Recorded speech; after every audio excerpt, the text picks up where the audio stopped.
Arquitectura y urbanismo. ¿Aló? Universidad Católica del Perú, en el área de tecnología. Vamos a recibir entonces la conferencia de Martín. Adelante, Martín, tienes 15 minutos.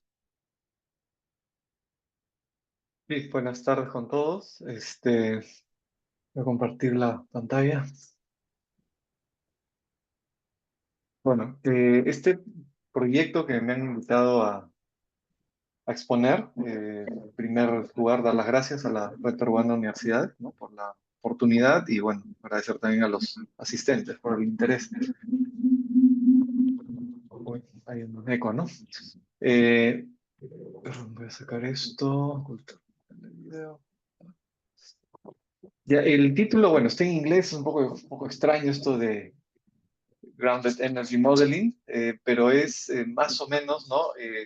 Lo que es un modelado energético para lo que vinculado a planeamiento urbano equitativo en el sur global, ¿no? Es un poco el acrónimo es GEMDEP y ahí pueden con esta página web, ¿no? www.gemdep.net entrar, hay bastante información, un poco del proyecto. Brevemente decir también que esto inició el 2020 y culminó en diciembre del 2023. O sea, es un proyecto que ya terminó, aunque todavía hay productos que están digamos, en trabajo, ¿no?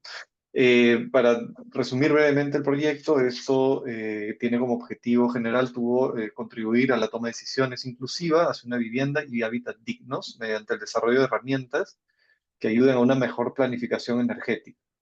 Está muy asociado a lo que son riesgos energéticos y también acceso a la energía de barrios informales.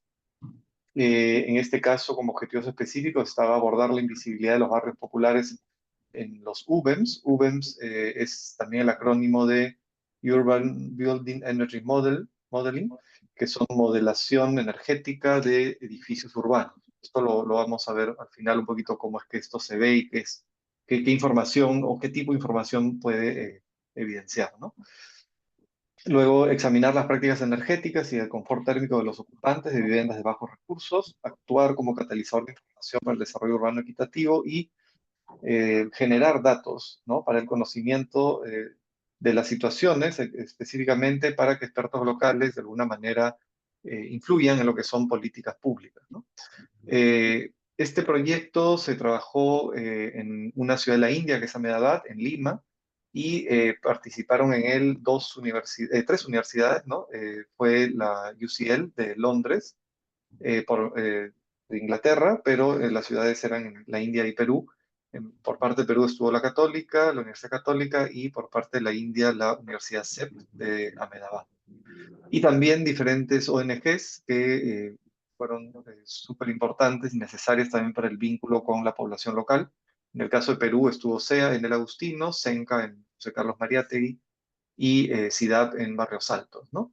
Y el Foro Ciudades para la Vida que congregaba un poco y también de alguna manera ayudaba un poco a todo lo que era la logística y llamémosle así, toda la parte no solo administrativa, sino también de contenidos del proyecto. El proyecto en principio tenía 4 fases. Una primera, que fue lo primero que se hizo, un mapeo de gobernanza, que de alguna manera implicaba entender o conocer todo lo que son las políticas y los actores, sobre todo, que hay en el medio, que están vinculados a estos temas de energía, vivienda, ¿no? Y lo que es urbanizaciones y zonas informales, ¿no? Sobre todo, nuevamente, el énfasis era en acceso a la energía. Luego un segundo paquete que era de un poco hacer el conocer el día a día, ¿no? De los pobladores de estos barrios para entender todo lo que son sus prácticas alrededor también de lo que es la energía, eh, no solamente en el consumo mismo de la energía, sino en todo lo que implica digamos, la precariedad muchas veces de las instalaciones o las limitaciones de lo que es el consumo, ¿no? Ahora, después vamos a ver un poquito cómo esto se relaciona directamente con temas de confort, ¿no? Luego el BP3, el paquete de trabajo Work Package 3, está vinculado ya a la construcción de modelos, ¿no? Registrar lo que son características de las viviendas y de los barrios, hacer levantamientos de las viviendas, pero también de los barrios completos a través de de fotogrametrías, vuelos de drones, ¿no? Y también el registro a través de lo que son data loggers, de lo que son comportamientos de las viviendas en términos de confort, ¿no? Definición de arquetipos para también para entender un poquito mejor el barrio, ¿no? Y finalmente todo esto nos llevaría y nos ha llevado un poco a sugerir intervenciones. Entre ellas, una de las principales fue el cambio en la mejora de los techos, que era, identificamos que era un elemento que influía muchísimo en el desempeño térmico de los edificios, ¿no? Y de, digamos, del confort que se obtenía en ellos, ¿no? En todo caso, los tres barrios de trabajo fueron, ¿no? El José Carlos Mariátegui, el Agustino Barrios Altos. Barrios Altos es muy particular porque, bueno, tiene una historia propia y acá hay problemas más de tuburización y viene de décadas o incluso cientos de años, ¿no? Siempre ha sido de alguna manera una zona, digamos, tuburizada, ¿no? Y muchas veces empobrecida. Y luego había en el barrio José Carlos Mariátegui de los años 80, un poco más nuevo se podría decir, pero que da una idea de cómo crece buena parte de Lima, casi el 20% de Lima ya se desarrolla en laderas, ¿no? De forma informal, y el Agustino que 20 o 30 años más de historia, tiene una historia similar, pero con un grado de consolidación mayor, que es hacia donde seguramente se dirige, como decía, casi el 20% de la población de Lima. Entonces, estos eran un poco los ámbitos en los que trabajamos. Al final voy a explicar un poco más lo que se hizo en José Carlos Mariátegui, ¿no? Por temas de tiempo no vamos a poder ver los tres. En general, de lo que se trató era, por un lado, hacer mediciones interiores y exteriores a un nivel de escala urbana, ¿no? Luego el análisis también de confort y este estrés térmico, tanto también interiores como exteriores, un levantamiento topográfico con drones y lo que es una reconstrucción de modelos, ¿no? Para luego hacer simulaciones y un análisis espacial y de materiales de construcción para construir un modelo que no solamente tenga la geometría, sino también las características ¿cómo se llama?, de los edificios, ¿no? Por otro lado, hay casos de estudio y hicimos justamente lo del aislamiento de techo de dos viviendas para ver cómo se comportaban, para luego, con lo que hay y con lo que podría haber, hacer simulaciones para de alguna manera tener escenarios, justamente con esto que les comentaba de los UBEMs, tener escenarios de cómo es que se van a comportar estos barrios con el paso del tiempo, de acá 5, 10, 20 o 50 años, sobre todo expuestos a también, digamos, lo que son los cambios que van a haber en el clima, ¿no? Con veranos cada vez más calientes actualmente, ¿no? Eh, Rápidamente, bueno, no escogimos, identificamos diferentes tipos de vivienda o arquetipos, ¿no? Que están vinculados al tiempo, ¿no? Generalmente, cuando las familias recién llegan, tienen casas muy ligeras, generalmente, lo que son muros de entablados de madera y techos de calamine zinc, es lo más común, aunque hay algunas variantes, puede ser drywall, triple, en fin, o la calamina puede ser de plástico, o policarbonato, o incluso fibrocemento, ¿no? Pero en general son de alguna manera muy, muy ligeras, ¿no? Luego, las familias después de 10, 15 años muchas veces logran construir muros de ladrillo, pero el techo sigue siendo ligero, luego consolidan con muros de alguna manera de losas de concreto y luego encima de la vivienda otra vez comienza a aparecer un edificio ligero o un piso ligero y va creciendo hasta los 3, 4 pisos, a veces 5 y ahí se termina de consolidar, ¿no? El caso de tradicional de Barrios Altos nuevamente es aparte, pero hicimos muchas mediciones, pusimos 45 data loggers, 15 en cada barrio más o menos, y los resultados fueron bastante sorprendentes en la medida que, eh, digamos, las condiciones realmente interiores, principalmente, casi exclusivamente de este primer arquetipo, que es el más común, por lo menos al inicio, y quizá también un poco el segundo, pero sobre todo el primero, nosotros podríamos ver, por ejemplo, en verano, lo que es no sé si acá se ve bien, pero lo que es la temperatura exterior, que es, digamos, va entre los 20 y los 28, 29 grados, ocasionalmente puede llegar a 30, pero como dentro de una vivienda ligera, lo más común era sobrepasar los 34, a veces 36 grados, según los días si eran soleados, ¿no? Con lo cual estábamos hablando ya ni siquiera de disconfort, que era evidente, por encima de la línea roja ya hay disconfort, sino estamos hablando de situaciones incluso que ponen en riesgo la salud e incluso la vida, ¿no? Niños muy pequeños o personas muy mayores, estamos hablando de condiciones prácticamente inhumanas, ¿no? En términos de frío en invierno, tenemos también unas condiciones bastante desfavorables en las viviendas ligeras, ¿no? Sobre todo. Las viviendas pesadas, que son de ladrillo, ya consolidadas, se podría decir que en verano no tienen mayores problemas. E incluso en invierno son frías buena parte del año, pero bueno, en Lima creo que todos tenemos esa condición, pero muy cerca en la zona de confort. Pero las viviendas ligeras nuevamente tienen incluso mucho calor al mediodía, pero están muy cerca a la temperatura exterior durante la noche, con temperaturas alrededor de los 14 grados. Para un clima tan benigno como el limeño, esto también es, digamos, bastante desfavorable, ¿no? Y también, bueno, con la humedad relativa y zona de lomas y todo, también estamos hablando de situaciones bastante desagradables, ¿no? También nuevamente para los niños, hay temas de asma, en fin, de resfríos muy frecuentes, ¿no? En fin, hay muchas mediciones de estas. Esto, de tiempo, voy a pasarlo muy rápido para ver un poco las conclusiones o los resultados que hemos tenido. En todo caso, lo que se busca es justamente el confort. Eh, Acá brevemente se puede ver como una vivienda, cuando identificamos un poco el funcionamiento, el comportamiento a partir de encuestas, de mediciones in situ, cámaras termográficas, etcétera, nos dimos cuenta que el techo era uno de los principales problemas porque al caerle el sol en verano sobrecalentaba el interior y en invierno también es un material por el cual el calor se escapa muy fácilmente por conducción. Entonces se sugirió la incorporación de aislamiento. Eh, Se hicieron simulaciones para ver qué tan bien iba a funcionar. Fueron bastante bien las simulaciones. Se instaló el aislamiento en el techo, que eran estas planchas de Tecnopor, que bueno, no son de Tecnopor, pero tienen sándwich con Tecnopor adentro. Y el cambio fue realmente muy grande en términos de mejora. Esto es antes digamos, del cambio del techo, y pasado el cambio del techo nos dimos cuenta que efectivamente influía muchísimo en el desempeño, ¿no? A partir de ahí, nuevamente y en paralelo, ¿no? Nosotros utilizando softwares de simulación que son, digamos, de uso público, que es el Energy Plus y lo que es el Python, el lenguaje Python, a través también de software que son de uso libre de la UCL, se hizo un levantamiento de lo que son los barrios con drones. Esto es brevemente lo que es, por ejemplo, el levantamiento de José Carlos Mariátegui.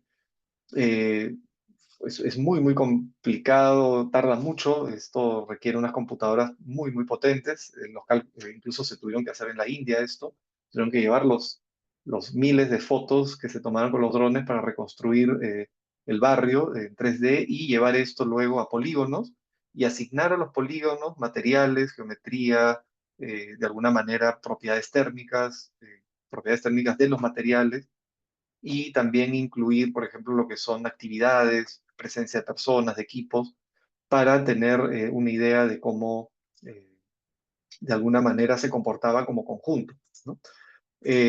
Al final, esto todo se calcula y, perdón, acá otra vez me ha aparecido.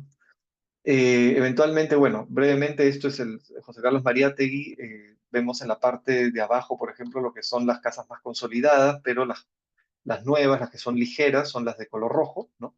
Se ve claramente cómo en la medida que la gente sigue invadiendo y sigue construyendo, de alguna forma son las casas más vulnerables, hemos visto. Eventualmente,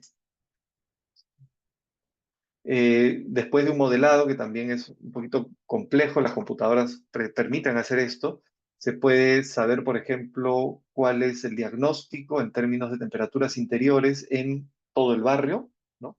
Y estos son resultados, por ejemplo, se ve claramente cómo las viviendas más consolidadas de concreto tienen temperaturas interiores que todavía podrían estar dentro del confort, pero buena parte del barrio están pasando por situaciones de estrés térmico, ¿no? Y también se pueden simular, esto nuevamente dura días de cálculo, pero acá se veían los resultados. ¿Qué pasa si aplicamos el aislamiento de los techos a todas las viviendas ligeras y cómo mejora, ¿no? De una situación realmente trágica, ¿no? A algo que podría ser mucho más vivible. Y bueno, y esto también con el frío en invierno, ¿no? Que también mejora bastante lo que es la situación actual con lo que podría ser un aislamiento en el techo. Hay números que nos pueden dar una idea de cuánto hay que invertir, ¿no? Para de alguna manera mejorar solamente en el barrio, pero son números que escapan un poco realmente a la realidad, pero también tenemos cifras de las personas que están sufriendo esto.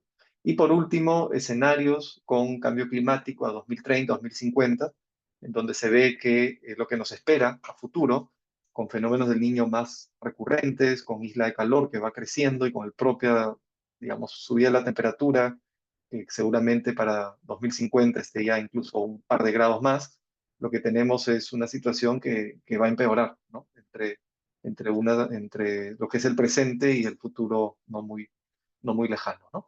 Bueno, todo esto ha sido presentado también al Ministerio de Vivienda. Eventualmente hay bastante información que puede ser útil para nuevamente ir pensando en cómo tenemos que construir las viviendas y cómo tenemos que hacer las ciudades, ¿no? Doctor, Eso, digamos, por escrito, ¿no? le falta un minuto, por favor. Bueno, me he apurado para llegar a los 15. Con esto termino. Más bien, si hay preguntas, encantado de extenderme en lo que se requiera. Sí. Muy bien, entonces agradecemos al doctor por su exposición. Les habíamos indicado de que cualquier pregunta la pueden hacer a través del chat. Eh, Veo de que no hay ninguna. Ah, a ver, no tenemos ninguna pregunta. De repente alguien quiera levantar la mano y hacer alguna pregunta utilizando su micrófono. Tenemos hasta tres preguntas. Marcos Maita, ¿no? ¿Por el micro o por el chat, como desees, ¿no? Como sea más. Y exactamente, estamos esperando. Ya, me parece que hay una pregunta. Adelante, Marcos.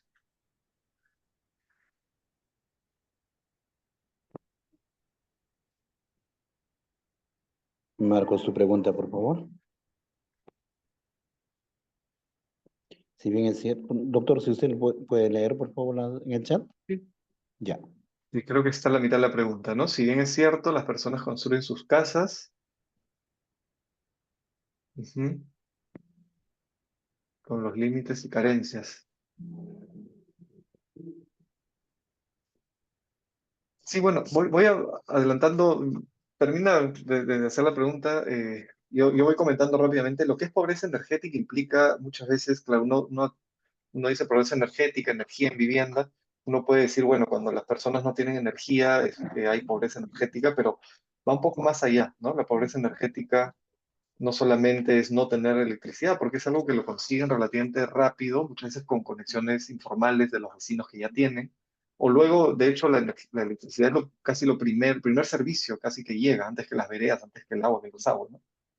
Pero el hecho de que las personas estén viviendo en verano a 36, 38, 40 grados y no tengan lo que en otros países podría ser normal, aire acondicionado, o vivir en invierno a 12, 14 grados de temperatura y lo que en otros países es normal, tener calefacción, el hecho, por ejemplo, de no poder pagar calefacción o aire acondicionado por la pobreza misma económica, es también considerado pobreza energética, con lo cual, de alguna manera, cuando hablamos de pobreza energética en Perú, sobre todo, ¿no? Por el nivel un poquito económico de muchas de estas familias, estamos directamente entendiendo que están pasando situaciones de disconfort térmico, entre otras cosas, justamente por esa condición de pobreza energética, ¿no? Entonces, eh, bueno, termino un poco de leer la pregunta.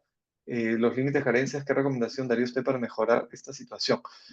Nuevamente, es muy difícil para las familias, y esto también es un poco lo que el trabajo de campo nos permite, es muy difícil para las familias invertir, por ejemplo, 800 o 1000 dólares, que es lo que costaría cambiar el techo, dos o tres ambientes, por ejemplo, los dormitorios, que es los lugares más delicados, ¿no? Donde uno duerme, porque es un monto que muchas veces no lo tienen, y si lo tienen, que lo pueden tener, de hecho, las prioridades pues son alimentación, salud y muchas veces educación, o sea, y tiene sentido, ¿no? O sea, las familias a lo que ahorran un poco inmediatamente piensan en la educación de la familia y no necesariamente van a gastar en mejorar un techo o invertir en la vivienda más allá de ir construyéndola poco a poco en lo que se puede, de una manera también de ahorro y de inversión. Así que necesariamente lo ideal, y eso es un poco lo que tratamos de siempre convencer al Ministerio de Vivienda, es que estén asociados a lo que son créditos hipotecarios, tipo techo propio, en donde no solamente se promueva digamos, la construcción de vivienda nueva, sino las mejoras en estos sentidos, ¿no? En el sentido de eh, hacer inversiones localizadas, más puntuales, incluso menores, pero donde digamos, la mejora en la calidad de vida sea muy, impacte más, ¿no? Esa es un poco em, no sé si responde un poco a la pregunta, ¿no? Pero, eh, ¿cuál será la distancia? Bueno,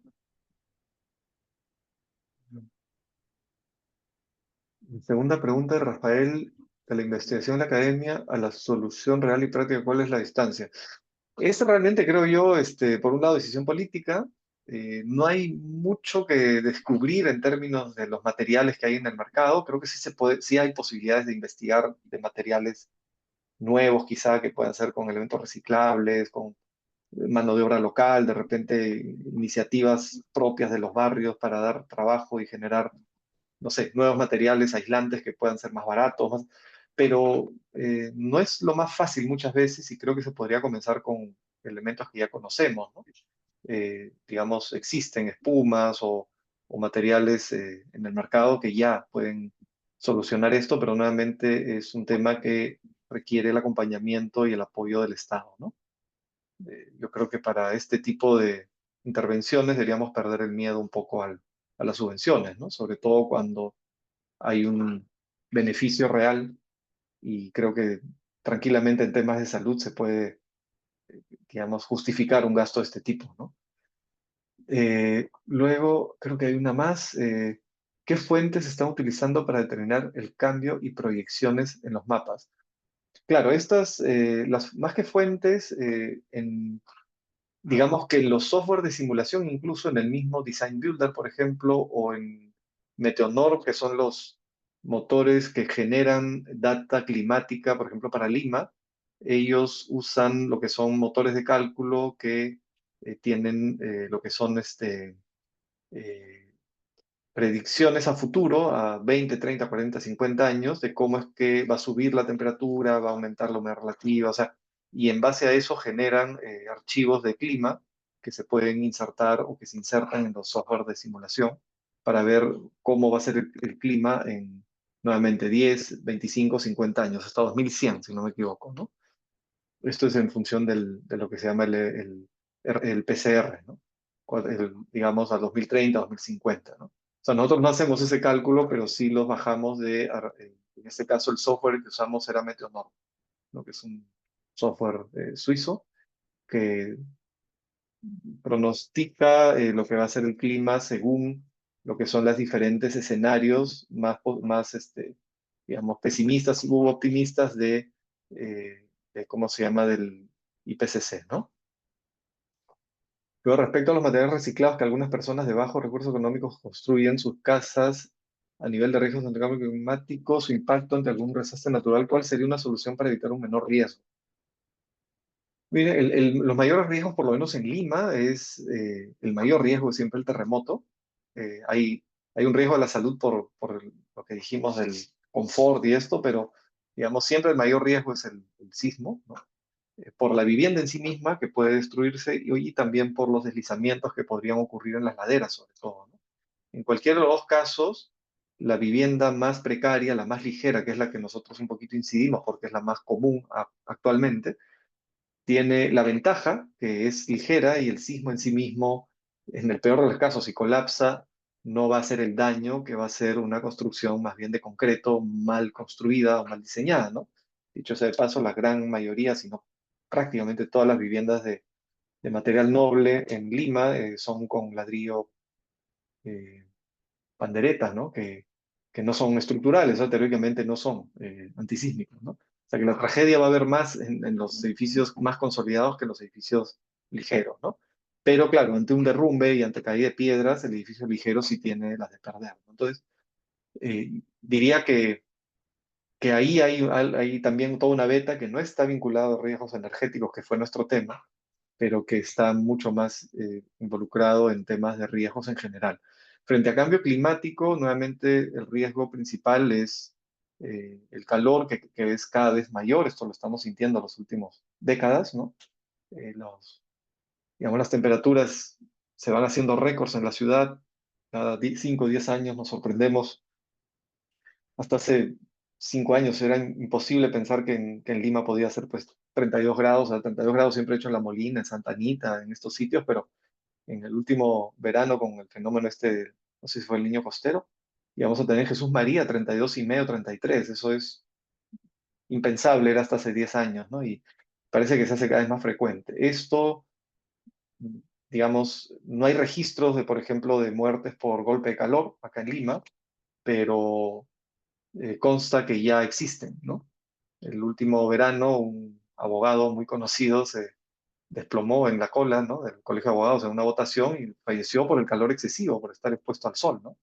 Imagínense ustedes lo que es hacer eso subiendo escaleras en una ladera, en zonas donde el calor es mayor todavía, ¿no? Personas de edad, y que después de subir 100 metros de escaleras entra a su casa y dentro de la casa 38 grados. Eso es algo que tenemos que visibilizar, ¿no? Y entender que hay que enfrentar. Muy bien, doctor. Muchísimas gracias por su participación. En realidad, el trabajo que usted ha presentado es, como todos los demás, también sumamente interesantes y nosotros vamos a continuar con este proceso. Gracias, por su participación. Gracias a usted. Bien, vamos a responder al segundo expositor, a ingeniero Cristóbal Condori, geofísico, graduado de la Universidad Nacional de San Agustín de Arequipa, Universidad Nacional, con grados de doctor y maestría en geofísica, mención en geociencias aplicadas obtenidas en la Universidad de Brasilia. En la actualidad es docente investigador de posgrado y pregrado eh, de la Universidad San Agustín. Trabajó como analista de investigación en la unidad de sismología de la Subdirección de Ciencias de Tierra Sólida en el Instituto Geofísico del Perú. Él ya está con nosotros y vamos a dejarlo por el espacio de 15 minutos, recordándole que todas las preguntas se pueden hacer por el chat. Adelante, doctor. Muchas gracias. ¿Me escuchan? Sí, A ver, adelante, comente. sí, me están escuchando, ¿verdad? Sí, doctor, adelante. Muy bien. Déjame compartir mi pantalla. No sé qué ha pasado. ¿No quiere compartir? Un momento.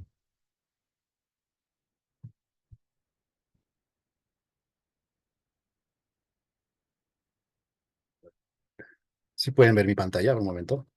¿Sí?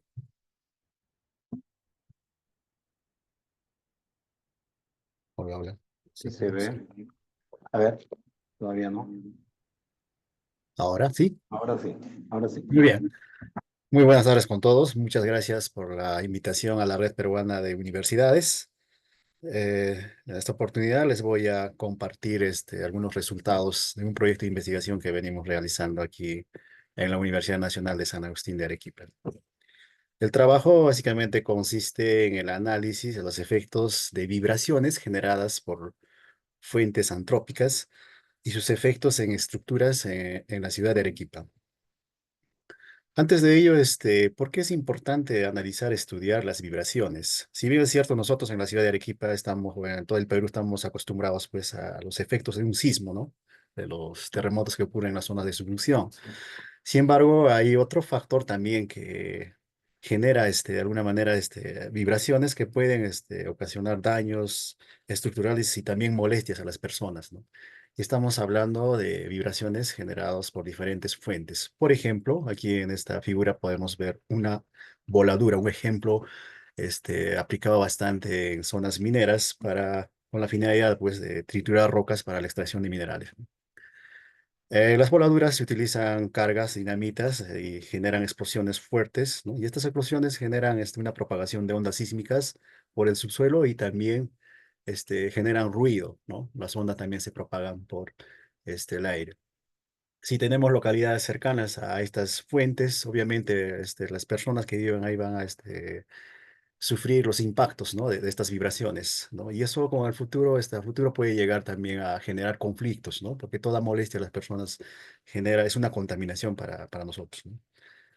Otra justificación importante es, por ejemplo, en las ciudades grandes, ¿no? Acá en Arequipa tenemos el tránsito de vías férreas, ¿no? Tenemos trenes que ingresan con carga desde el interior de nuestro departamento, que se encargan directamente del traslado de minerales, combustibles, ¿no? Que desde la ciudad de Arequipa, pues trasladan al material hacia la costa, ¿no? Entonces atraviesan por gran parte de la ciudad y generan vibraciones, ¿no? Cerca de las vías de tren, tenemos bastantes colegios, escuelas, jardines de niños, ¿no? Y también genera ruido ambiental fuerte, el sonido, ¿no? ¿Ya? Entonces, esas vibraciones, dependiendo de dónde están ubicadas las viviendas o en qué parte o por qué parte atraviesa esta zona férrea, va a generar vibraciones intensas en algunos lugares más y en algunos lugares menos, ¿no? Eso tiene que ver directamente con el efecto de sitio, con la composición del medio. Y las frecuencias de vibración van a afectar de una manera diferente a las diferentes estructuras. Por otra parte, las vibraciones también, si sobrepasan los límites, por ejemplo, si sobrepasa el 1.15 metros por segundo al cuadrado de vibración, de aceleración, en el cuerpo de una persona ya puede generar molestias, ¿no? Dolores de cabeza, jaquecas y entre otros, ¿no? Y eso está demostrado, ¿no? Ya. En algunos países como en Europa se tienen normativas, ¿no? Ya reglamentados, ¿no? Para poder medir, evaluar este tipo de impactos, especialmente en las viviendas. Hay normas, ¿no? Para aplicado para las zonas que se encargan depende de hacer alguna obra de infraestructura utilizando maquinarias que generan vibraciones fuertes, ¿no? Ya, se regula, ¿no? Aquí en el Perú, por ejemplo, SUNAFID es el que ve el tema de salud y salud ocupacional, caso de los trabajadores, ¿no? Entonces, un trabajador, por ejemplo, que no este, utilice los implementos adecuados, ¿no? De manera indirecta podría ser afectado también por estas vibraciones, ¿no? Si bien es cierto, hoy en día, pues, se controla bastante este tema, ¿no? Pero, sin embargo, puede haber algunas instituciones que no cumplen estas cosas, entonces eso también puede ser una molestia. Entonces, en la ciudad de Arequipa, nosotros, o en cualquier ciudad, tenemos siempre construcciones, empresas que se dedican ¿no? al desarrollo, pues, de obras y infraestructura de gran envergadura, y de tal manera, pues, utilizan maquinarias, y esas maquinarias, de alguna manera, pues, generan bastantes vibraciones, ¿no? ¿Ya? Algo típico acá en Arequipa es esto de los rodillos compactadoras, ¿no? Que para poder pavimentar, mejorar las pistas, normalmente generan bastantes vibraciones, ¿no? Y la exposición al el tiempo de vibración a alguna vivienda, si se repasa ciertos límites, podría causar algunos daños en la estructura, ¿no? Lo que queremos ver en este estudio es básicamente ello, ¿no? Cuantificar, demostrar, ¿no? Y a futuro poder proponer una norma para la ciudad, ¿no? Y por qué no para el país. Muy bien.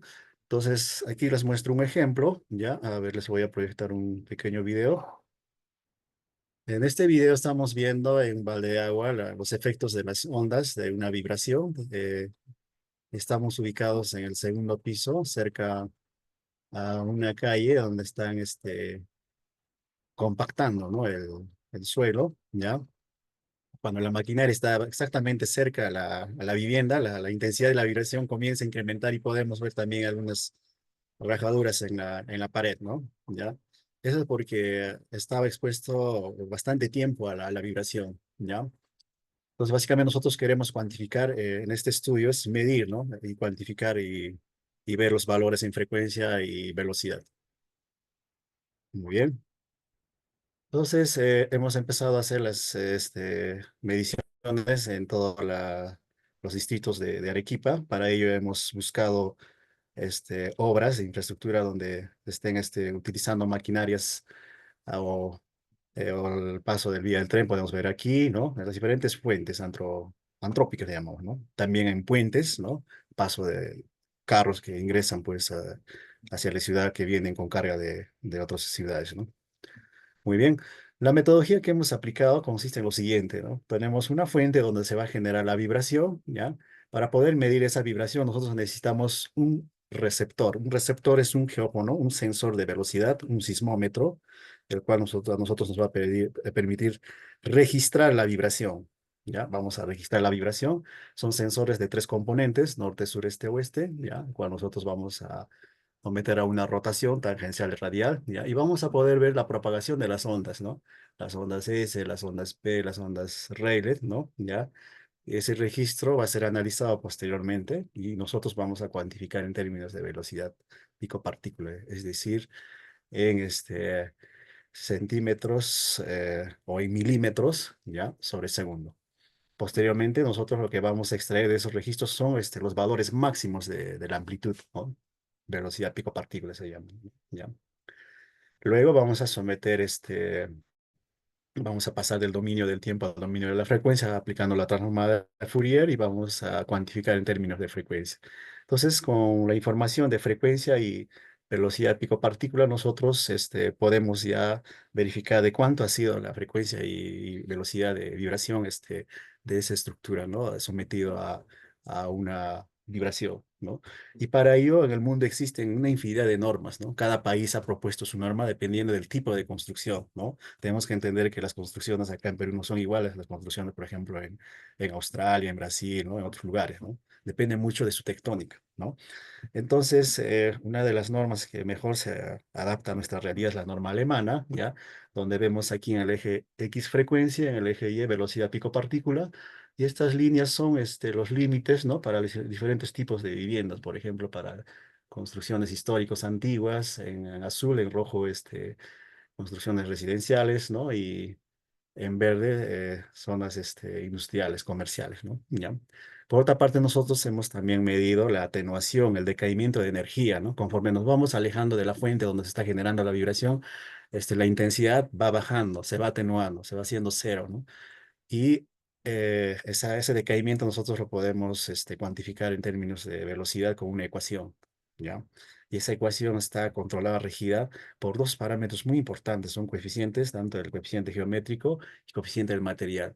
Estas curvas van a depender mucho del tipo de material de medio geológico en la zona. Entonces, estamos en una zona de una cuenca, de un relleno cuaternario, tenemos suelos diferentes, ¿no? Tenemos rocas metamórficas, suelo blando, ¿no? Entonces, lo que pretendemos aquí es un poco cuantificar y proponer modelos para diferentes lugares, ¿no? ¿Ya?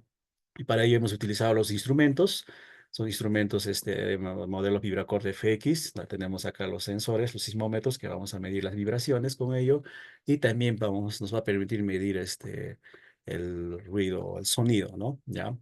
En este estudio más nos hemos enfocado en el tema de vibraciones. Muy bien, aquí vemos un ejemplo. Estamos haciendo una medida ahí cerca a una maquinaria, están compactando esta calle, ¿ya? Hemos medido en puentes, hemos medido cerca de la vía férrea donde pasaban los trenes, hemos medido en las viviendas, en la base, en el techo, en los diferentes pisos, ¿no? Dependiendo de la fuente, obviamente. Aquí vemos un ejemplo de los registros, ya registros de vibraciones para un equipo que tiene dos geófonos, cada geófono tiene tres componentes triaxiales, entonces tenemos seis y un micrófono, entonces tenemos 7 canales. Tenemos acá el dominio del tiempo y dominio de la frecuencia, ¿no? ¿Ya?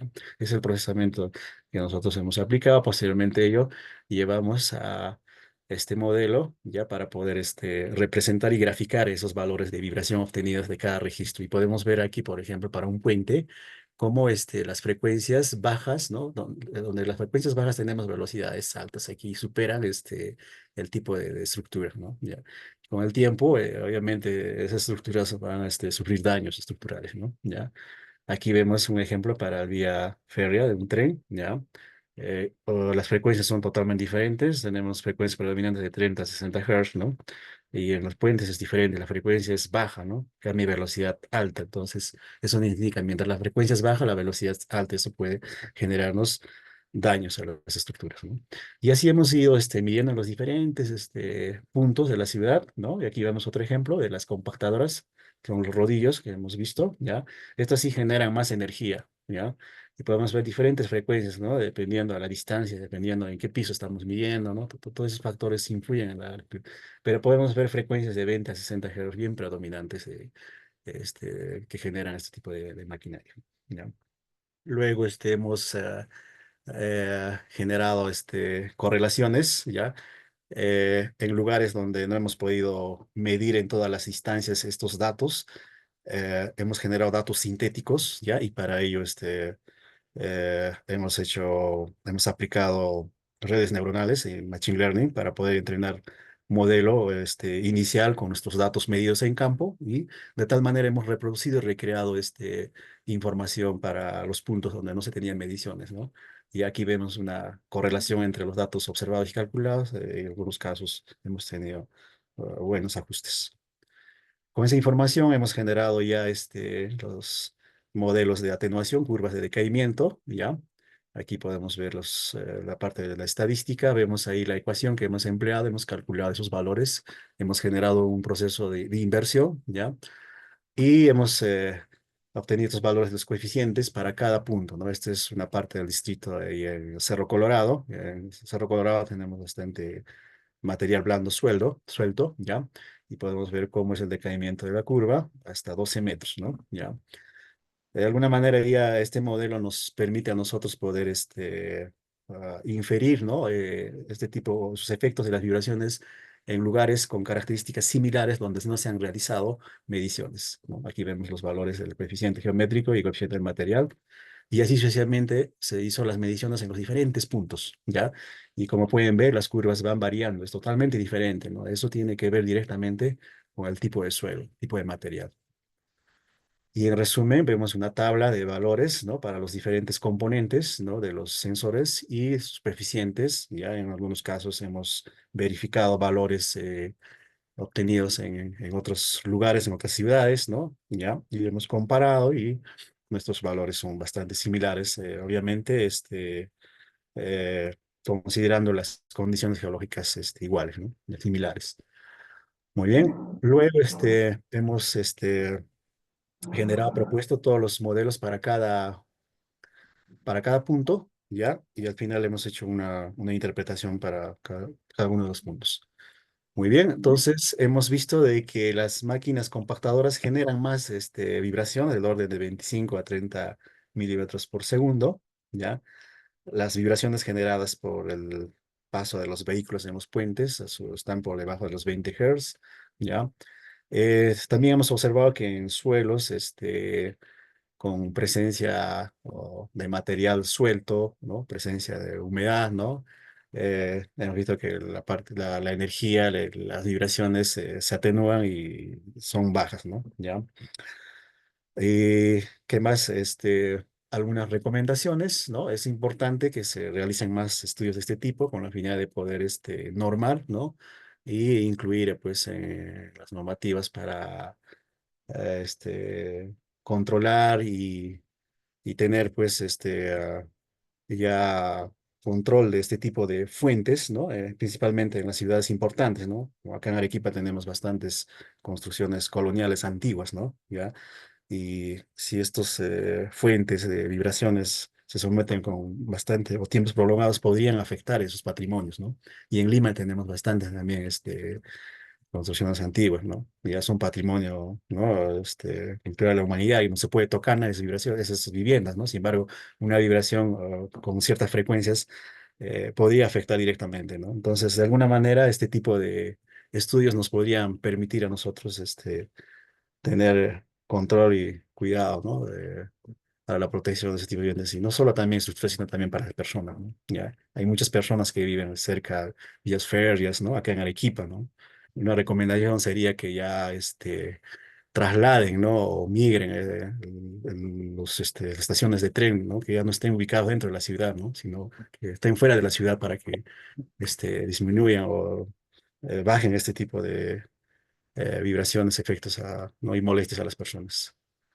Bien, muchas gracias. Agradecerle a la UNSA y a UNSA Investiga por el financiamiento de este proyecto. Seguimos trabajando, todavía estamos mejorando, perfeccionando los resultados para posteriormente publicar este trabajo.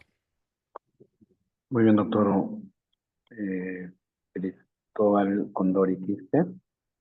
Vamos a ir al proceso de brillante disposición de un trabajo experimental que va a servir a la colectividad indudablemente. Por favor, doctor, si me puede usted apoyar con la lectura de las preguntas que están en el chat para que su interpretación sea más objetiva de parte suya. Gracias. Bien, a ver, vamos a ver qué preguntas.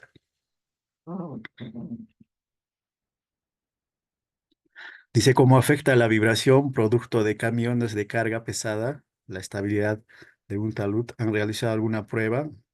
¿Afecta la estabilidad o genera derrumbes localizadas? Bueno, por ahora nosotros hemos hecho estudios en zonas urbanas, ¿no? Dentro de la ciudad de Arequipa, ¿no? Ya.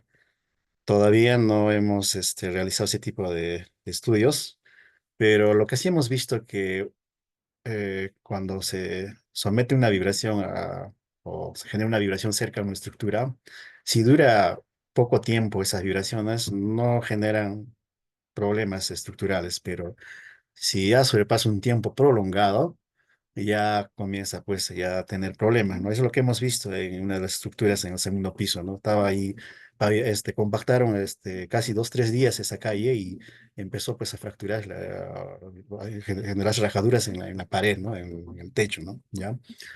Entonces, de alguna manera sí podría ser un agente detonante en taludes, ¿no? Podría generar de repente deslizamiento, ¿no? Podría ayudar o contribuir la energía de alguna manera, ¿no? Otra pregunta dice, si ha habido incidencias de casas y infraestructuras dañadas por las vibraciones y si las vibraciones fueron más detonantes en la geología. Sí hubo un caso acá en el distrito de José Luis Bustamante Rivero, justo por el cementerio de La Pacheta, estaban haciendo una pavimentación, había una casa bien antigua, ¿ya? Y cuando empezaron a compactar, empezó a caer los estuques, todo ello. Justo nosotros estábamos realizando un trabajo por esa zona y nos contactó el ingeniero porque ya la dueña de la vivienda está empezando ya a hacerle problemas, ya empezó a llamar a las radios, hacer unas quejas. Entonces nosotros pudimos hacer una medición y de tal manera obtuvimos los valores, todo ello y no superaban los límites, ¿no? Del umbral esperado, ¿no? Como para que colapse su vivienda, ¿no? Pero sí se veían efectos de cómo vibraban los vidrios, la ventana, ¿no? Pareciera que iban a fracturar o algo así, ¿no? Ya. Hubo un caso aquí en Arequipa, en la zona del distrito Cerro Verde, así se llama, ¿no? Justo ahí construyeron una planta, la enlozada, planta de tratamiento de aguas residuales, ¿ya? Y instalaron unas máquinas para bombear agua, para poder llevar, trasladar todo, pasar todo el batolito, con tus palabras, ¿no? Para llevar la mina a Cerro Verde, ¿no? Entonces, en sus inicios generó bastantes vibraciones y hubo bastantes fracturas, ¿no? Rajaduras en las casas, hubo bastantes problemas, ¿no? Pero posteriormente corrigieron, ¿no? Realizaron los estudios, todo ello, la minera, y ahora las vibraciones bajaron ya a un nivel muy bajo, ¿no? Ya. Entonces, de ahí viene la importancia de estudiar, ¿no? En las voladuras, por ejemplo, para la construcción de túneles o en minas, se tiene que hacer estos análisis para poder controlar la velocidad, sus efectos, y de tal manera se mejoran las configuraciones y se controlan pues sus efectos secundarios. ¿Cómo plantearía el monitoreo por vibraciones para un talud? ¿No? Obviamente depende de la fuente, ¿no? A qué distancia está la fuente, ¿ya? Estamos trabajando normalmente si es zonas rocosas, entonces casi no vamos a tener problemas, ¿sí? En las rocas, las velocidades se propagan rápidamente y los efectos de vibraciones son menores, ¿ya? Pero en suelo blando es el problema, ¿ya? Ahí se amplifican las ondas, entonces se incrementan también las vibraciones. Última pregunta, dice, ¿Arequipa es zona sísmica? ¿Afecta el movimiento sísmico de las estructuras? Por supuesto que sí. Por supuesto que sí, pero lo que estamos viendo aquí nosotros son fuentes antrópicas generadas por la mano del hombre. Pero un sismo, claro que sí va a afectar, ¿no? Ya eso depende ya del tipo de construcción, todo ello, ¿ya? Pero lo que estamos viendo son energías sísmicas de otro tipo de frecuencias que generan un terremoto. Muy bien, parece que no hay más preguntas. Dice, Arequipa es una zona sísmica. Esto ya. Claro que sí, nosotros estamos ubicados aquí a menos de 80 kilómetros a la fuente sismogénica más importante del sur del Perú, ¿no? Ya, entonces obviamente un sismo que va a ocurrir con magnitud superior a 8 va a afectar bastante las estructuras. Toda la costa peruana, ¿no? Está, ¿no? Presenta alto riesgo sísmico, ¿no? Desde Tumbes hasta Tacna. ¿No? Posteriormente ya las ciudades al interior de nuestro país ya un poco la intensidad va bajando, ¿no? Pero igual pueden ser afectados por otro tipo de fuentes, ¿no? Sismos intraplaca, por ejemplo, ¿no? O fallas geológicas. Ese es otro tema. Muy bien. Sí. Muy bien, doctor, muchísimas gracias por su brillante exposición. Indudablemente de que todos estos trabajos van a servir para el desarrollo de la sociedad y qué bueno de que todos los profesionales peruanos estén demostrando sus habilidades y lógicamente sus conocimientos. Muchas gracias a nombre de la Red Peruana de Universidades. A ustedes, muchas gracias. Buenas. Muy bien, vamos a continuar entonces la tercera exposición, tercera y última de esta mesa, y estará a cargo de la doctora en educación, Diana Diana Castro, licenciada en matemática, maestra en ciencias con mención en matemática aplicada. Ya lo dijimos, doctora en educación, docente principal adscrita al Departamento Académico de Matemática de la Facultad de Ciencias Físicas y Matemática de la Universidad Nacional Pedro Ruiz Gallo de Chiclayo. Vamos a entonces dejar a la doctora Diana para su exposición. Adelante, doctora. Bien, buenas tardes con todos.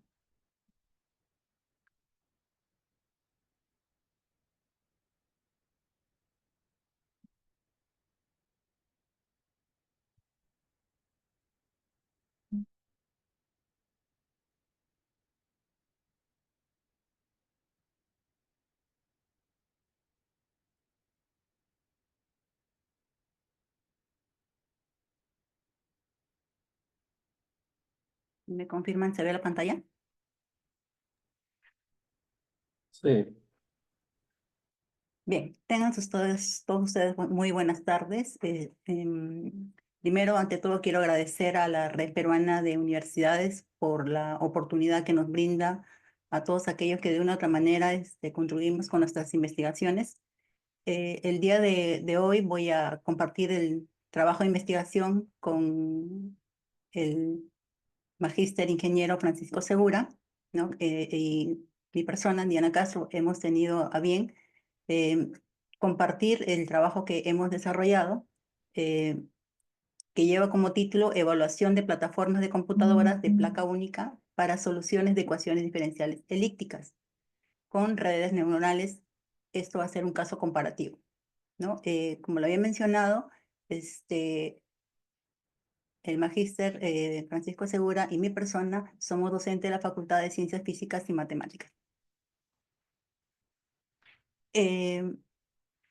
Este trabajo vamos a dar la siguiente tabla de contenidos, que va a ser el problema de investigación, los objetivos, la metodología, los resultados comparativos, la discusión y las conclusiones. Si bien es cierto, este trabajo nace con la necesidad de evaluar y desarrollar el desempeño de las redes neuronales en la solución de ecuaciones elípticas.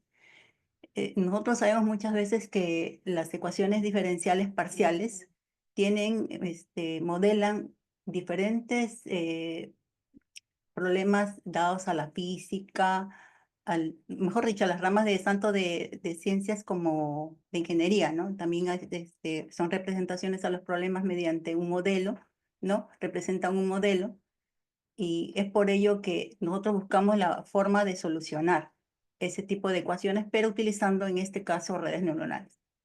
El reto va a ser, en este caso, la implementación en las computadoras con el tipo de plataforma única. También vamos a ver lo que es la optimización de recursos computacionales, manteniendo sobre todo la precisión que debe tener. Y en el caso de los hardware que vamos a ver, hay que ver el costo computacional y la exactitud de la solución.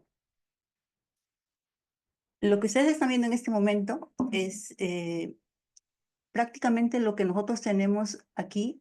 Esto muestra una ecuación diferencial una ecuación diferencial parcial de segundo orden. Si ustedes ven aquí, tenemos el laplaciano elevado al cuadrado. Prácticamente esto me representa a mí la segunda derivada parcial de u con respecto a x más la segunda derivada de u con respecto a y, ¿no? Y esto es igual a 8pi por seno de 2πx por el seno de 2πy. Esta función es la que conocemos como la función fuerza, ¿no? Y el dominio en omega.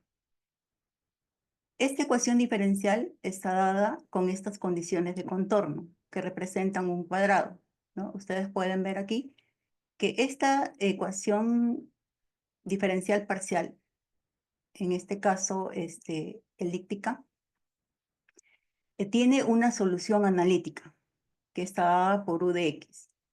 Entonces uno dice, ya tiene la ecuación y tiene la solución, pero justamente lo que vamos a aplicar aquí para encontrar esta solución es aplicar las redes neuronales, ¿no? Esta gráfica que ustedes observan ha sido justamente obtenida utilizando redes neuronales. Entonces, un poco para ingresar a la parte que de lo que tenemos para solucionar las ecuaciones diferenciales utilizando redes neuronales, ustedes ven aquí que esto se ha considerado esta ecuación de Poisson, ¿no? Nosotros sabemos que cuando esta función fuerza es cero es la ecuación de Laplace, pero en nuestro caso hemos utilizado la ecuación de Poisson, ¿no? El dominio que se tiene es una región cuadrada, ¿no? Si ustedes ven aquí están las condiciones de frontera y cuando nos referimos a las condiciones de frontera, nosotros cuando tenemos ecuaciones diferenciales son las clasificamos en tres tipos, ¿no? Elípticas, parabólicas, hiperbólicas, pero quiero aclarar que en nuestro caso hemos tomado solo las elípticas. Y cuando nos referimos a las condiciones de contorno, existen las de Dirichlet y la de Newman, también las mixtas, pero en nuestro caso solamente hemos tomado las condiciones de Dirichlet, ¿no?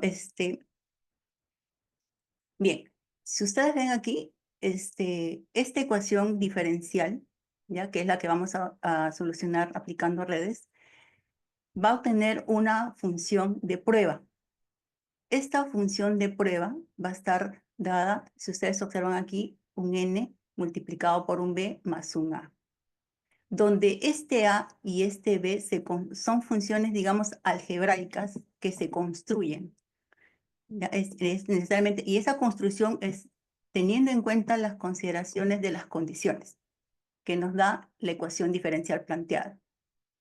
Ahora bien, este n que ustedes observan aquí es prácticamente lo que es la salida de lo que es de toda la información que nosotros tenemos aquí como la red. Es la salida de la red neuronal. Entonces, aquí, si ustedes ven, prácticamente aquí está el A y aquí se define este B. Este B, como repito, se construye algebraicamente dependiendo el tipo de ecuación y las condiciones de contorno que uno va a utilizar. Ahí está el trabajo. Una parte, porque la otra parte es también trabajar la red y en la red ya tiene que ver con la implementación. Entonces, nosotros tenemos acá esta función a de x, si ustedes ven, que parece una simple función, pero la construcción es toda esta expresión que se ha construido teniendo en consideración las condiciones de contorno. Entonces, si probamos, por ejemplo, que estas me satisfagan las condiciones iniciales, solamente tomo referencia a esta. Si ustedes ven aquí, esta condición me dice de que el sí evaluado en el punto 0y debo obtener el f sub 0 en y. Entonces, ¿qué quiere decir? Que el valor de x es 0 y el valor de y es el mismo y. Cuando yo lo reemplazo aquí, ¿no? Obtenemos lo siguiente. La función prueba, ¿de acuerdo? Hemos dicho que x es 0 y y es el mismo y. Entonces, esto sería prácticamente a en 0y. Y si tenemos acá, esto sería 0. 0 multiplicado por toda esta expresión, prácticamente eso sería nulo. Lo que me quedaría el a de 0y. Este a de 0y lo desarrollamos aquí, debe satisfacer esto, ¿no? Porque es lo que hemos mencionado. Entonces, si yo considero aquí el a de 0y, yo voy a reemplazarlo aquí y simplemente voy a tener lo siguiente. El x es 0 y simplemente me va a quedar el 1 por el f sub 0 de y, que prácticamente esto es f sub 0 de y. Ahora, como el x es 0, esta expresión ya sería 0. Y aquí también tenemos lo mismo. Decimos que esto es 1 menos y, pero dentro de ello tenemos el G sub 0 en X que vale 0. Dentro de esto, si ustedes se dan cuenta aquí, el X es igual a 0, entonces esto me quedaría 1 multiplicado por esto. Entonces, este elemento que está aquí, ¿ya? Con este elemento con el G sub 0 en X se anularía. El X está acompañando al G sub 0 en 1. Como el X es 0, esta expresión sería 0. Entonces, toda la segunda línea, ¿de acuerdo? Sería 0. En el caso de la última línea que ustedes están observando, tenemos que G sub 1 en 0. Y este G sub 1 en 0, ¿de acuerdo? Prácticamente se va a anular cuando yo al X le dé 0, ¿no? Acá tengo 1 menos el 0, que va a ser 1 multiplicado. Toda esta expresión sería 0. Y el X, como vale 0, todo es 0. En conclusión, la primera línea y la segunda línea va a ser todo 0, ¿no? Y la parte de la primera línea es la segunda componente también sería 0. Entonces me quedaría simplemente el F sub 0 en Y, que justamente es la primera condición que hemos probado. Ustedes pueden verificar para todos los casos, para todas las condiciones y van a ver que cumple tanto el A como el B. O sea, se ha verificado que las condiciones se cumplen tomando a este A de X y a este B de XY. Repito, esas dos funciones son funciones algebraicas que se construyen dependiendo el tipo de ecuación diferencial que tengamos y sobre todo las condiciones. Deben cumplir las condiciones de contorno. También vamos, se puede ver aquí que vamos a encontrar el error a maximizar. Aquí prácticamente lo que se toma el error es el error cuadrático medio, ¿no? Los puntos que se van a tomar son los puntos que están dentro del el dominio donde está la ecuación diferencial, ¿no? Que es esta región cuadrada. Para la implementación se va a utilizar el Purcell de multicapa. Cada capa tiene una salida lineal y vamos a hacer una activación seminoidal donde tenemos una función gamma de x igual a 1 sobre 1 más e a la x. Me dio un poquito rápido, pero aquí porque la parte más central de este trabajo va a ser la implementación utilizando redes neuronales. Es lo que más va a tomar esta exposición. Entonces, aquí se ha tomado en cuenta de los antecedentes que hemos indagado y ha sido parte de la investigación, es el método de solución usando redes neuronales de Lariche, ¿no? Que fue en el año 98. Este esquema explica cómo él hace la solución de la ecuación diferencial parcial. Si ustedes ven aquí, primero hace la discretización del dominio. Quiere decir, ingresa todos los puntos, tanto del interior de la región a discretizar como el borde. O sea, todos los puntos ingresan para ser entrenadas por esta red, ¿no? Esta red neuronal. Y esta red, si ustedes observan aquí, siempre tiene una salida. Esa salida es la que conocemos nosotros como el N, donde están los valores de X, y este W con este B son prácticamente los parámetros que se tiene, que se le da a la red, ¿ya? Para que pueda darnos la solución correcta. Es un entrenamiento que se le da a la red. Y esto, repito, es la salida de la red. Ahora, aquí ustedes tienen la ecuación diferencial. O sea, cuando yo tenga esto, se supone que yo debo encontrar la ecuación diferencial. Pero si ustedes se dieron cuenta cuando, voy a dejar acá. Si ustedes ven aquí donde está el marco, hay unas líneas, es todo un proceso de la red, ¿no? O sea, aquí, si ustedes ven, debajo de ellas está la función b de x, en este caso es el b de xy, porque aquí lo he tratado de suprimir, pero acuérdense que este x es un vector en R2, ¿no? Aquí está la función a de x. Habíamos dicho que la función que nosotros queremos buscar, en este caso el sí, la, la función, digamos, de lo que vamos a obtener, que es esta de aquí, ¿no? Perdón, esta función de prueba tiene esta característica, esta de aquí, esta es la que vamos a obtener. Y esta función de prueba está dada por A más B de X por la salida de la red neuronal. Entonces, si ustedes observan aquí, el diagrama muestra este símbolo de aquí, que es por prácticamente la función que va a salir de este entrenamiento, que es el n de x, lo va a multiplicar por este b de x y le va a sumar el a de x. Luego de ello va a ser una comparación, ¿no? Ya utilizando ahí lo que vamos a tratar de aplicar ya son criterios de parada, ¿no? Porque esto no voy a estar oscilando siempre. Se va a tener criterios de parada para obtener la solución aproximada. Ahora, tengan en cuenta lo siguiente, ya que nosotros cuando, si bien es cierto que cuando uno tiene ecuaciones diferenciales parciales, existen ya métodos como a la hora de solucionar diferencias finitas, elementos finitos, ellos siempre van a tener ciertas restricciones, sobre todo a la hora de discretizar, ¿no? Se vuelven complejas cuando por la región, ¿no? Que a veces ahí donde la ecuación no es tan fácil de solucionar.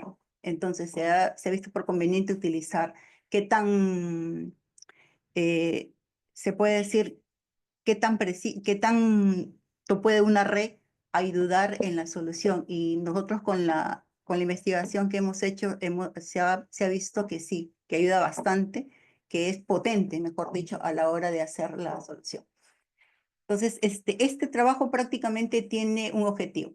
¿Cuál es el objetivo? Evaluar el desempeño de redes neuronales en la solución de ecuaciones elípticas en computadoras de placa única, ¿no? Esas computadoras de placa única son las que nosotros conocemos como em, una de ellas es la Nixon-Yano, la otra que es Raspberry, ¿no? Que es la que se utiliza. En el caso del objetivo general, nosotros creemos por conveniente desplegar en 4 objetivos específicos. Uno de ellos es comparar las arquitecturas de las redes neuronales, ¿no? Luego hacer un análisis de impacto de los distintos métodos de optimizadores. em,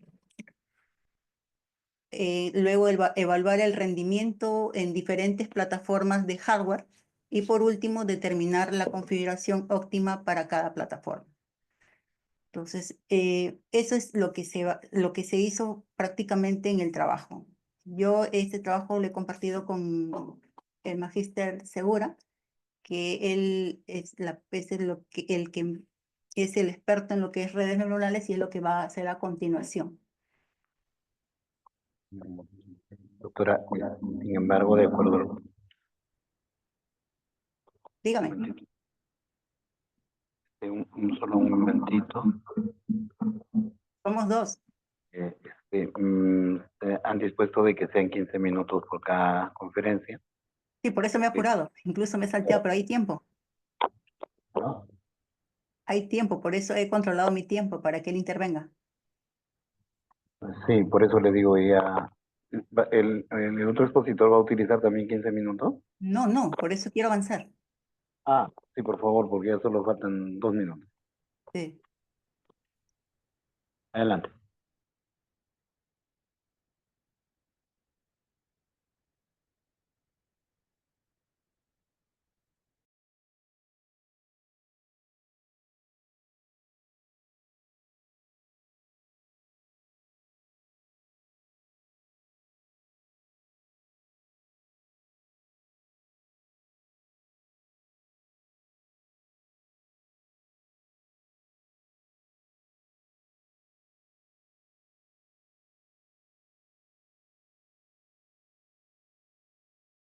Audio, Adelante. audio.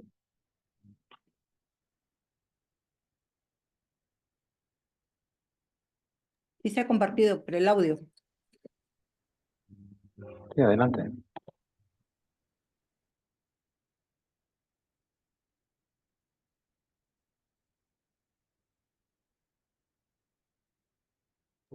Ya, ahora sí, ¿no?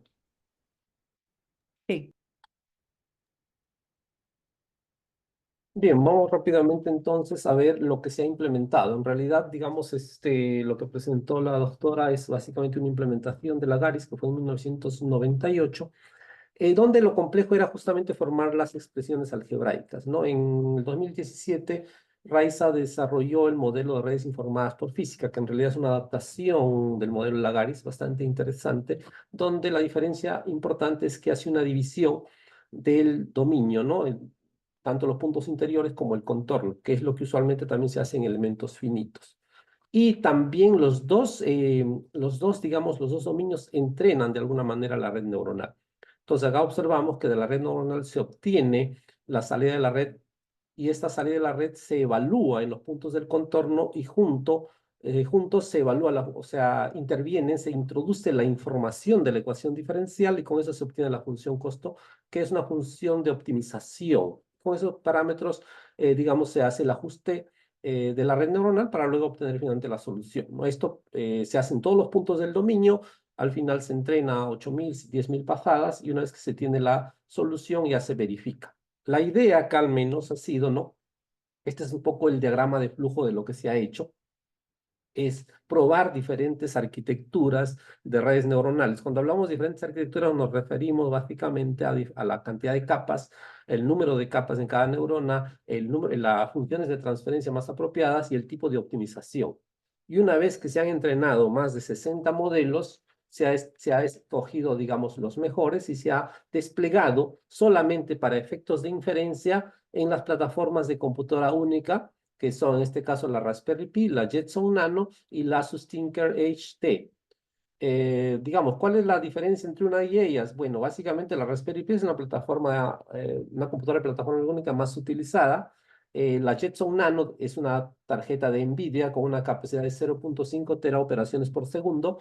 Y en este caso, la Asus Tinker HT es, digamos, la particularidad es la que tiene implementado una unidad de procesamiento tensorial, ¿no? Nosotros sabemos que existe CPU, GPU, ahora existe TPU y también NPU, que son unidades de procesamiento neuronal. Entonces, estas tres plataformas, los mejores modelos se han desplegado en estas plataformas y eso es digamos, que se ha hecho la comparación, ¿no? Aquí hablamos de 60 modelos evaluados, 5 optimizadores diferentes, arquitecturas de 2 a 5 capas, las cantidades de neuronas utilizadas en capa de 10 a 50 y como ya mencioné, las plataformas probadas. Aquí tenemos, por ejemplo, una vista rápida. Esto es en el entrenamiento que se hace en una laptop, obviamente, para verificar cuáles son las arquitecturas y los optimizadores que me dan el mejor rendimiento. Una vez que han sido seleccionados estos, ya se despliegan sobre las plataformas y luego empezamos a comparar más que todo los tiempos de inferencia, la potencia consumida y la temperatura a la que, digamos, usualmente se calienta la tarjeta, ¿no? Entonces hemos llegado a la conclusión que cuando utilizamos el Asus Tinker HT en su modo de TPU, o sea, cuando usamos la unidad de procesamiento tensorial, sus tiempos, a pesar de ser una tarjeta mucho más económica que la Jetson Nano, lo superan, si podemos dar cuenta, ¿no? 0.2 a 5 milisegundos, dependiendo de la cantidad de capas, y en el caso de la Jetson Nano, que logra los mejores tiempos también comparando con la Raspberry Pi, de 5 a 12 milisegundos, ¿no? Y aún a menor potencia, digamos, ese es el gran factor diferenciador de esta Tinker HT utilizando la unidad de procesamiento tensorial, ¿no? Obviamente llega a una temperatura mayor que esto nos llevaría a preocuparnos un poquito en el sistema de refrigeración de esta computadora porque aún así consume mucho menos potencia que la Jetson Nano, ¿no? Se han comparado, digamos, también diferentes marcos de desarrollo, el TensorFlow, el TensorFlow Lite y lo que es el TPU. Y ahí podemos ver de forma general, digamos, los resultados, ¿no? En TensorFlow, digamos, Raspberry Pi es la que tiene mayor tiempo, la Jetson Nano obviamente menor tiempo. Por si acaso, TensorFlow completo no corre en la Asus Tinker HT, por esa razón no aparece acá. Y en TensorFlow Lite, digamos, los que han dado corren a sus Tinker HT, pero sus tiempos son bastante altos, ¿no? Y en TPU, obviamente, mejora el rendimiento, ¿no? El error se mantiene constante en 10 a la menos 3, hay buena generalización. Esto significa, por ejemplo, que nosotros podemos empezar con un dominio bastante pequeño para efectos de entrenamiento y podemos después calcular para un dominio de 10.000 puntos y vamos a tener una que el error se mantiene siempre abajo, no aumenta. Y eso significa que está generalizando bien la solución, ¿no? El TensorFlow Lite tiene un comportamiento similar a TensorFlow y el TPU, digamos, es la mejor de lo que consideramos en las arquitecturas por el tema del costo de la tarjeta y el consumo de potencia, ¿no? Entonces, las arquitecturas más complejas no garantizan mejor rendimiento. En realidad, por esa razón se hacen las pruebas acá. Los optimizadores que tienen, digamos, un mejor balance costo-precisión son el ADAMAX con el ADAM-W. Y hay un compromiso entre precisión versus tiempo de inferencia, consumo de potencia versus rendimiento y costo versus capacidades. Entonces, esto nos va a permitir seleccionar la plataforma más adecuada, ¿no? Esa es un poco la idea de esta investigación. Creo que estoy con el tiempo y espero, bueno, las preguntas. Ok. Muchas gracias, doctores. En realidad el tiempo es bastante mezquino en el trabajo científico, pero bueno, tenemos que aceptar las disposiciones que se nos han encargado. No sé si hay alguna pregunta, por favor, y les voy a suplicar a ustedes también de que tengan la gentileza de revisar sus chat para poder interpretar más adecuadamente. Solo nos quedan 6 minutos. Hay una pregunta, dice, ¿el estudio realizado se puede aplicar para el desarrollo de ecuaciones diferenciales parciales del tipo parabólicas y hiperbólicas? Sí, no, de hecho que sí. Se podría ampliar el estudio para ver justamente el desarrollo de este tipo. Ahora, recordemos que al final una ecuación diferencial parabólica interviene el tema de tiempo, ¿no? Básicamente es la solución repetida, obviamente como parámetro el tiempo de la ecuación diferencial elíptica. Y por eso es importante, de repente, una aplicación en tiempo real, tener en cuenta los tiempos de inferencia, ¿no? Que en el caso del TPU van de 2 a 5 milisegundos, que sería bastante conveniente.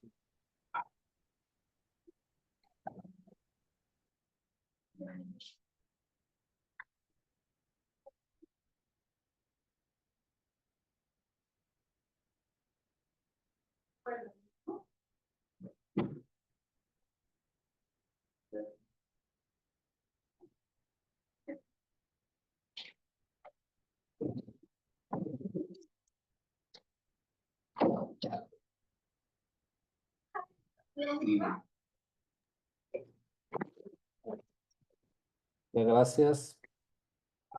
Y un momentito, por favor. Sí. Ya, me parece que ya no hay ninguna otra pregunta. Bueno, excelente exposición y doctor Francisco y doctora Diana. Muchas gracias por la excelente ponencia.